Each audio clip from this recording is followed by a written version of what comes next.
Halo, Assalamualaikum, Considers. Bersama saya Khalil Pasaribu di Podcast Consideran. Podcast ini sebagai bahan pertimbangan bagi Anda untuk mengambil sikap atau mengambil keputusan di ruang publik, utamanya terkait dengan hal-hal yang demokratisasi atau konstitusi di Indonesia. Baik, akhir-akhir ini fenomena calon tunggal itu sepertinya semakin marak, apalagi terakhir ada kabar bahwa KIM, Koalisi Indonesia Maju Plus, itu semakin berkembang. Kita dengar ada agenda, ada upaya untuk memang merekayasa beberapa daerah menjadi pilkada bercalon tunggal. Nah, bersama kita sudah hadir Bang Amiruddin Al-Rahab, kita panggil dengan Bang Amir. Beliau adalah anggota Komnas HAM RI periode 2017-2022 dan beliau juga mendalami ilmu sosial dan politik dan beliau juga sebagai ketua pembina Konsip. Nah, kita ingin mendalami soal ini dengan Bang Amir. Bang Amir, bagaimana pendapat Bang Amir terkait dengan peristiwa akhir-akhir ini? Atau pertanyaannya lebih ke apa yang sedang terjadi? Apa yang sedang terjadi dengan Indonesia terkait dengan calon tunggal ini, Bang Amir? Ya, baik, Walil. Pertama, apa yang terjadi sesungguhnya bisa kita maknai sebagai tidak percaya dirinya, ya, orang-orang yang di dalam partai politik dalam menghadapi pilkada langsung secara serentak ini. Mengapa saya katakan tidak percaya diri? Karena banyak sekali partai ingin berhimpun dan mengajukan calon tunggal. Gitu. Padahal secara administratif partai itu kan hanya rekomendasi partai itu kan hanya syarat administrasi untuk mencalonkan diri untuk pilkada, bukan untuk memonopoli siapa yang harus menjadi kepala daerah. Nah, secara administratif kan diperlukan hanya 20% kursi di DPR kabupaten, kota, atau provinsi. Nah, tapi karena tidak percaya diri dengan 20% itu, mereka ingin menggenapkan 100%, sehingga tidak ada lagi calon lain itu. Ya. Nah, karena tidak percaya diri, makanya bisa dikatakan juga bahwa partai-partai ini menunjukkan ketidakmampuan mereka menciptakan atau menghadirkan, ya, dari dalam partai sendiri tokoh yang pantas untuk memimpin daerah-daerah itu. Makanya syarat 20% pun mereka takut dengan syarat itu gitu. Sehingga mereka ingin 80%, bahkan 90%. Dengan tujuan apa? Menyingkirkan calon kompetitor gitu. Nah, itu yang terjadi hari ini gitu. Jadi pilkada yang seharusnya kompetisi terbuka antar calon-calon kepala daerah menjadi kehilangan kompetisinya. Itulah saat ini yang kita hadapi. Bang Amir kan juga pernah di sebuah seminar online juga mengatakan ini fenomena calon tunggal ini itu fenomena nasional dan ini berpotensi membunuh demokrasi. Nah, apakah memang kita sedang ke arah sana? Karena Bang Amir tadi bilang ini tidak percaya diri. Apakah ketidakpercayaan diri partai itu pada akhirnya bisa membuat demokrasi kita terbunuh dengan calon tunggal ini? Atau memang ini sebagai bentuk ketidakpercayaan diri karena strategi politik saja, begitu? Ada tidak hubungannya itu, Bang? Saya rasa ini lebih dalam dari sekedar strategi. Ya. Ini adalah gejala dari watak politik, partai-partai politik kita yang secara lebih konseptual kita katakan otoritarian. Nah, kenapa dikatakan otoritarian? Kan substansi dari demokrasi itu dalam konteks politik adalah hak memilih dan dipilih yang dimiliki oleh warga negara. Nah, ketika hak memilih dan dipilih itu menjadi hilang karena calonnya hanya tunggal, calon tunggal itu kan juga menghilangkan hak orang untuk dipilih. Ya kan? Pada hak dipilih itu dijamin dengan hanya 20% kursi di DPR atau 25% suara perolehan ketika pemilu. Nah, begitu itu hilang, ya, menjadi calon tunggal, hak dipilih hilang. Itu satu. Yang kedua, hak memilih. Kalau calon tunggal itu berarti kita tidak ada pilihan. Itu partai politik memaksakan maunya gitu. Nah, itu yang saya sebut otoritarian, ya. Wataknya itu otoritarian. Kenapa? Demokrasi itu salah satu normanya atau nilainya itu adalah apakah hak memilih warga negara itu masih terjamin atau tidak. Begitu itu tidak terjamin lagi, ya, dengan atau dimanipulasi dengan calon tunggal, itu menjadi otoritarian watak politiknya. Nah, itu tadi yang saya katakan, ya, situasi hari ini kita menghadapi hal-hal seperti itu yang kita katakan bahwa demokrasi kita sedang mengalami kemacetan itu. Ya, kenapa? Karena nafas demokrasi itu kan perlu nafasnya yang segar gitu. Nah, karena nafasnya tercekik, dia macet dia. Nah, macetnya inilah yang mengakibatkan ya kita tidak punya pilihan nanti jika terjadi ini pilkada-pilkada ini dengan calon-calon tunggal di berbagai provinsi ya. Nah, itu menandakan bahwa sebagian besar dari demokrasi kita ini hanya ada cangkangnya aja yang demokrasi, isinya sudah tidak itu. Bisa disimpulkan berarti partai politik kita wataknya tidak demokratis saat ini, gitu ya Bang? Iya, dalam Perilaku konteks di dalam. pilkada ini, ya, dalam konteks pilkada ini, di mana ada upaya untuk membuat calon itu menjadi tunggal, itu artinya memonopoli, ya, memonopoli calon pimpinan di daerah-daerah, itu menunjukkan bahwa dia tidak demokratis. Nah, karena dia tidak demokratis itu, kenapa dia tidak demokratis? Ya, karena otoritarian cara mengelola politiknya. Ini kan berarti kan tadi Bang Amir menyinggung, ini akhirnya pemilih tidak punya pilihan. Lalu apa yang bisa dilakukan pemilih, Pak?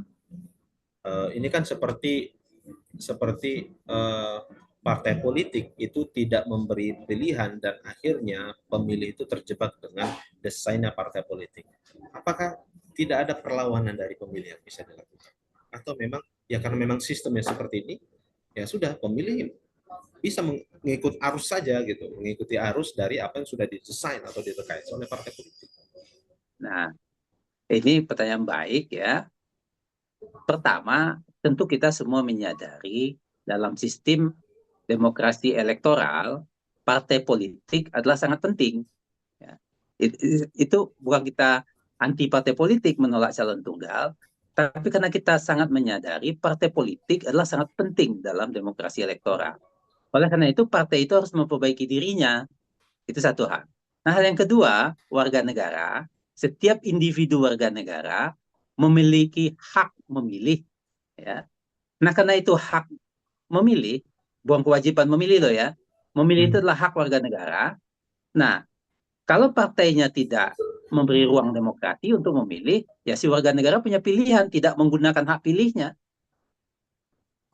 Artinya pada hari pemilihan, si warga negara nggak usah gunakan hak pilihnya. Kenapa? Karena ada pilihan. Bisa itu yang terjadi gitu. Maka dari itu saya mengatakan, mekanisme kotak kosong adalah satu mekanisme yang akal-akalan dalam konteks ini. Orang nggak ada pilihan kok dikasih kotak kosong. Untuk apa? Nah, kita kan tidak perlu memilih. Ya. Jadi sebenarnya kotak kosong ini itu bukan pilihan sama sekali. Bukan pilihan sama sekali. Bukan pilihan. Ya kan, kalau kotak kosongnya menang pun, ya akan diadakan pemilihan ulang. Untuk Iya, apa? Dan orang iya, yang kalah juga boleh ikut lagi gitu. Ya, gunanya untuk iya. apa? Kan lebih baik gunakan hak milih yang dimiliki otonom oleh warga negara itu secara konstitusional juga. Ya Pak, nggak usah gunakan. Itu saja. Biar partai nantinya juga belajar menghargai hak warga negara untuk memilih itu. Karena hak konstitusional itu. Tanpa hak memilih, demokrasi mati. Itu soalnya. Oke. Kalau misalnya Bang nanti warga memutuskan secara kolektif tidak datang ke TPS dan karena sistem pemilu kita itu siapapun yang mendapatkan suara tertinggi dia menang, dan pada saat melawan kota kosong ternyata hanya 30% masyarakat memilih dan 10% itu 15% atau 16% dimenangkan oleh si calon tunggal, lalu kalah kota kosong. Bukankah ini bentuk apa namanya? Tidak ada pembelajaran begitu bagi partai politik nantinya? Begini melihatnya secara etik politik, ya, kalau seseorang dipilih melawan kotak kosong dia menang, tapi pemilihnya itu sedikit, di bawah 50%, itu menandakan legitimasinya rendah. Nah, seorang pimpinan legitimasinya rendah, nah partai-partai politik yang mengajukan dia atau mendukung dia, ya harusnya belajar untuk memahami itu gitu. Bukan menjadikan itu sebagai pesta pora kemenangan dia, bukan. Nah, itulah gunanya etika politik gitu. Kecuali orang hanya menghalalkan segala cara untuk mendapat kekuasaan, itu kan beda lagi urusannya gitu. Yang tadi saya katakan adalah warga negara itu mempunyai hak untuk memilih. Begitu partai tidak untuk tidak menggunakan pilihannya. Nah, itu yang perlu kita kasih tahu juga ke masyarakat hari ini, para pemilih, bahwa memilih itu adalah hak Anda. Ya, begitu Anda tidak merasa merasa terwakili oleh pilihan, ya nggak usah memilih. Satu lagi Bang terakhir. Ini kan tadi Bang Amir menyinggung ini soal watak otoritarianisme dan ketidakpercayaan partai dalam berkontestasi. Nah, dan ternyata ini ketidakpercayaannya itu kolektif, hampir semuanya ini kan gara-gara ada Kim Plus. Hampir semuanya bersepakat beberapa daerah itu dari calon tunggal. Apa cara yang tepat atau yang efektif sebenarnya supaya partai ini kembali kepercayaan dirinya sehingga berani untuk berkontestasi gitu, tidak memainkan politik kartel seperti ini gitu. Iya, kita saat ini belum tahu jawabannya apa caranya ya partai-partai ini. Tapi kita bisa menduga-duga mengapa partai ingin berkumpul secara bergerombolan secara besar seperti itu. Kan sudah dikasih ruang kalau 20% dari DPR, dari kursi di DPR, kabupaten atau provinsi, semestinya kan bisa 5 calon. Orang cuma 20% kok dibutuhkan. 5 calon atau paling tidak 4 calon, sehingga kontestasi menjadi terbuka. Nah, pertanyaannya mengapa partai-partai ini tidak menggunakan kesempatan itu dan Ya, hanya mau mendukung satu orang? Ada apa dalam partai politik? Nah, tadi secara karakter saya katakan, pertama, mungkin partainya memang nggak percaya diri selama ini dalam mengelola wilayah itu, ya kan? Tidak tidak pede dia menghadapi masyarakat pemilihnya, atau bisa kita katakan ini partai mengambang aja, ya kan? ramai-ramai dong menjadi partai mengambang Partai akhirnya. mengambang, ya ngambang aja nih partai, nggak ada pendukungnya sebenarnya, ya kan? Secara faktual gitu ya. Nah, atau yang kedua, ada partai hari ini yang terlalu kuat, ini enggak? Nah, partai yang terlalu kuat ini ya bisa menekan partai-partai yang kecil menengah sehingga dia turut aja gitu loh. Atau yang ketiga bisa juga terjadi tidak mau berkompetisi, maunya hanya menikmati kekuasaan aja, kemenangan. Kan itu yang tiga hal itu bisa kita duga hal-hal seperti itu. Nah, untuk membuktikannya kita lihat aja setelah pilkada selesai nanti siapa mendapat apa kan? Kan Siapa kan mendapat cepat, apa? politik itu cepat kok pembuktiannya, nggak lama itu. Uh, Kalau ini terus-terusan terjadi, Bang, tadi kan ada narasi bahwa ini demokrasi mati. Lalu ke depan ternyata ini calon tunggal itu tetap menjadi pilihan partai. Bahkan kalau melihat trennya meningkat, ya berarti peluang meningkat 2024 juga sangat tinggi. Meningkat lagi nanti di 2029 sangat tinggi jika ini partai nggak bisa belajar gitu. Apakah kita berada pada ujung tanduk demokrasi begitu, Pak? Bisa dipilih. Yang akan terjadi pertama, saya rasa ya dengan gejala calon tunggal ini, partai-partai seperti ini, partai-partai itu akan menggali kuburnya sendiri itu. Ya, akan tercipta nanti partai-partai dominan, ya, partai dominan, ya besar, ya, dan partai-partai yang lain itu akan bisa bubar dan sendirinya, ditinggalkan pemilih. Itu yang akan terjadi itu nanti ke depan. Nah, Sebenarnya berarti begitu ini partai itu tinggal resiko pemilih, ya. Ini resiko ya bagi partai risiko. politik menurutnya Ah, sebenarnya.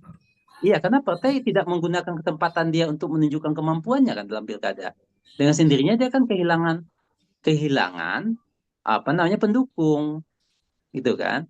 Kan sudah ada partai yang kehilangan pendukung nih nggak masuk ke DPR, Iya, sudah P3. ya kan? Ke Kita DPR sebut RI ya, merek. nggak bisa Iya, masuk. kita.